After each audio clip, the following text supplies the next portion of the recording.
খুবই কম সময় ও এতটাই সহজ পদ্ধতিতে এই রেসিপিটা আমি আপনাদের করে দেখাবো। ইভেন যারা কোনোদিনও রান্নাও করেননি তারাও বাড়িতে গ্যাসের চুলায় এই রেসিপিটা করে একদম রেস্টুরেন্টের মতোই স্বাদ আনতে পারবেন।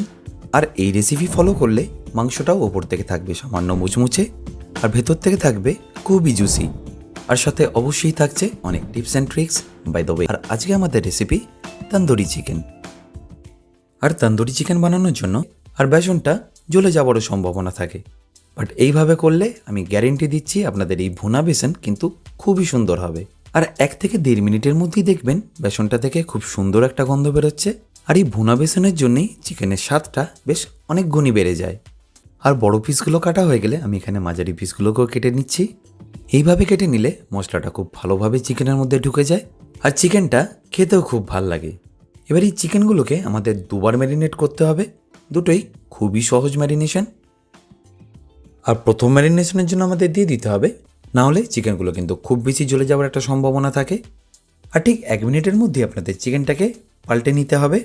দেখুন কতটা সুন্দর কালার চলে এসছে। আর অপর দিকটাও ঠিক একই প্রসেসে আপনাদের করে নিতে হবে। দেওয়ার পরে 30 সেকেন্ড একটু হাই ফ্লেমে রাখবেন, তারপর গ্যাসের ফ্লেমটাকে মিডিয়াম করে নেবেন। আপনারা হয়তো এটাও ভাবতে পারেন যে প্রথম একদিক হয়ে গেলে অপর দিকটাও ঠিক একইভাবে ম্যারিনেট করে নেবেন।